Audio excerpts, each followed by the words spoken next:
はい、皆さんどうも、こんにちは、こんばんは、奥沢でございます。さて、ここにずらりと並んでるレンズなんですけれども、これはですね、ソニーの G マスターのレンズになります。ちょっとこれ全部僕のではなくて、一部お借りしているものもあるんですけれども、過去にですね、結構何度か使ったことがあるレンズで、レビュー動画っていうのもね、いくつか、過去に作ってはいるんですけれども、今日はどのレンズっていう話じゃなくて、この僕がなんでこの G マスターレンズを好きかっていうね、それをちょっと語っていきたいなというふうに思います。でちょっとこのまま語っても面白くないので、一つ、別撮りでね動画を1本作ったんで、ちょっとまずはそちらの方を見ていただければなというふうに思います。じゃあどうぞ。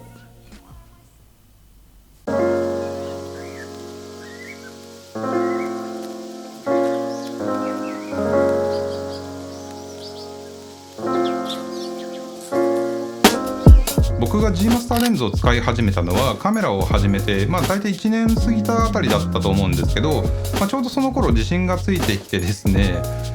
当時僕が参考にしていたクリエイターさんだったり、やっぱり純正 E マウントレンズの最高峰ブランドっていうことで、カメラをね始めた当初からやっぱりずっと憧れがあったんですよ。で初めて使ってみた時の衝撃は今でも覚えてるんですけど、本当にね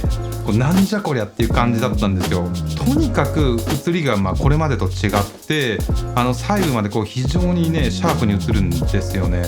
G マスターシリーズのレンズであれば、どれも非常に高い解像性能を持ってるなっていう風にね感じてます。最近だと50mmF1.2 のレンズもね結構気に入っていて、ポートレートなんかで背景を大きくぼかして人物にピントがバチッと決まってたりすると、もうねなんていうか質感が違うんですよ。写真を見てるっていうよりもその写真の中の人物と目が合ってすごく引き込まれる感覚っていうんですかね、そこにストーリー性すら感じるみたいな雰囲気が、すごく好きだなっていうふうに思ってます。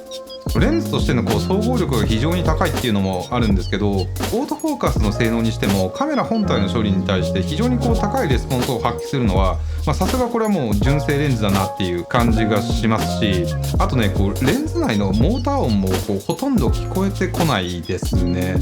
フリンジもほぼ発生しないですし、フレアやゴーストなども完全にないとは言わないんですけど、汚い出方をせずにかといって主張が強すぎるっていうわけでもないので、僕は結構あえてねその演出としてフレアだったりを結構取り入れることもね多かったりします。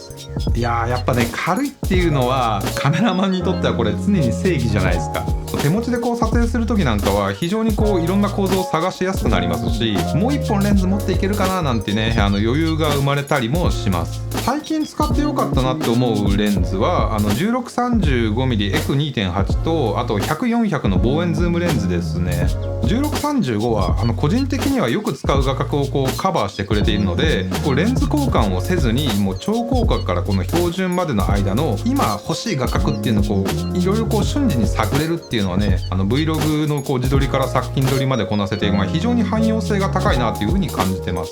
100400は何といっても遠くのものをすごく近くにグッと引き寄せてこれるので、いつものレンズではなかなか撮れないね面白い絵を撮ることができますし、目で見ててもちょっと面白みがないなっていうような街の風景であったとしても、すごい圧縮効果が効いてくるので、思いもよらない印象的な絵が撮れたりするのがねやっぱ使ってて楽しいですね。G マスターシリーズはすでにほとんどの画角がカバーされているほど、ラインナップがもう今では豊富になってきているので、皆さんにもねぜひお気に入りの画角のレンズっていうのを一度試してほしいなっていうふうに思いますし、ソニーさんにはこれからもやっぱ G マスターだよなっていう僕らが憧れ続けるようなレンズをね作っていってほしいななんていうふうに思います。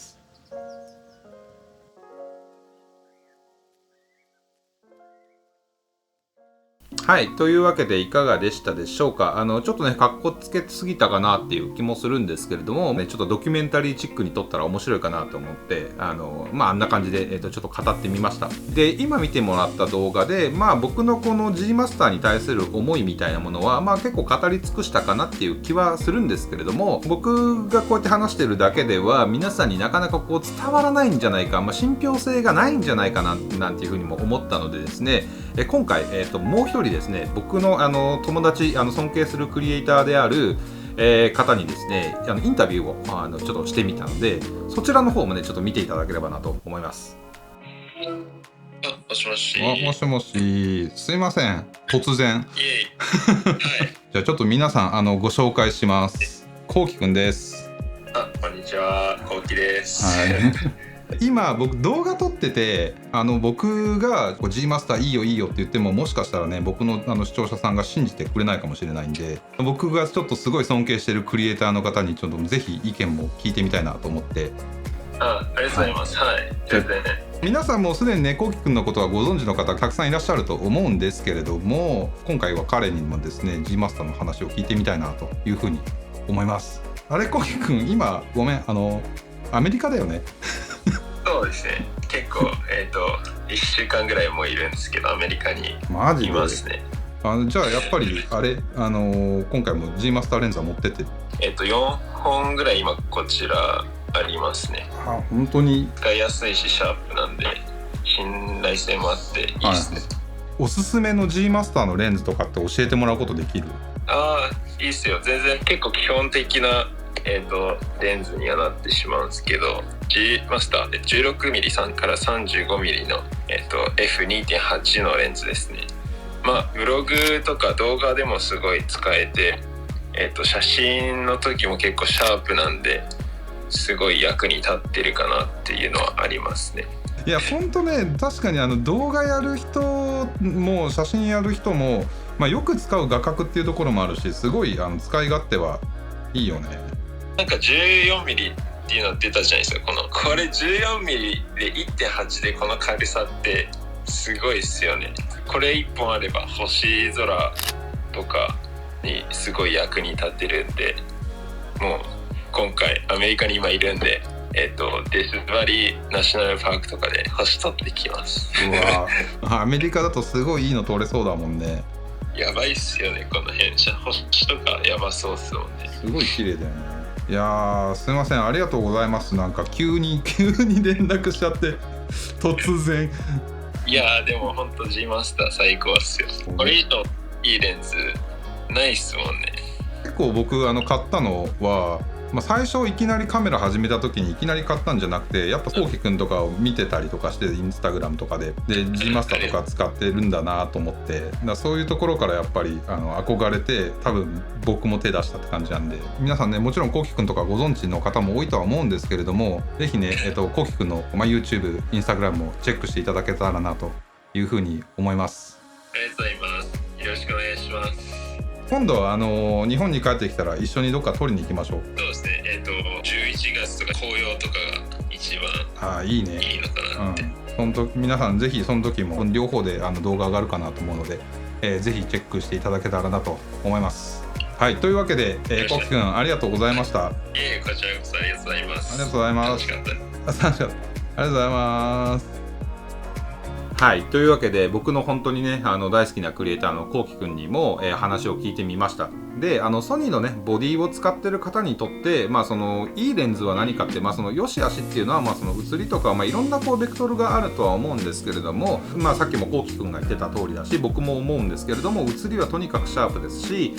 綺麗で、非常によく改造するなという、レンズになっているのでですね、ここに今ずらりとある中で皆さんがねお気に入りの画角のものも必ずあると思います。で僕が好きなところをこれちょっと大体集めてみたんで簡単に紹介すると、左から単焦点レンズになっていて、これがねですね超広角の 14mm で左が右ですね、右が 24mm、35mm、50mm、135mm とここまでが単焦点シリーズになってます。でこの右に行くとですね1635、2470で100、400のズームレンズになってます。もちろんそれぞれがねやっぱり最高峰のレンズであるっていうこともあって、正直に言うと1本あたり決して安くはないんですけれども、ただそれに見合うだけの写りだったり性能っていうのを持っているレンズなので、いつかは G マスターというふうにねなんか思って店頭等で試していただければなんていうふうに、思います。というわけでね、本日の動画は以上となります。ちょっと僕の G マスターの思いを語るみたいな動画だったんですけれども、僕だけじゃなくてね、やっぱり多くの、カメラマンだったりクリエイターの方がね、憧れてるこの G マスターというシリーズ、ぜひともね、皆さんにもですね、どこか機会があればね、体験していただいて、その感動を、共有できればいいかななんていうふうに、思います。はい、ではどうもご視聴ありがとうございました。ピース。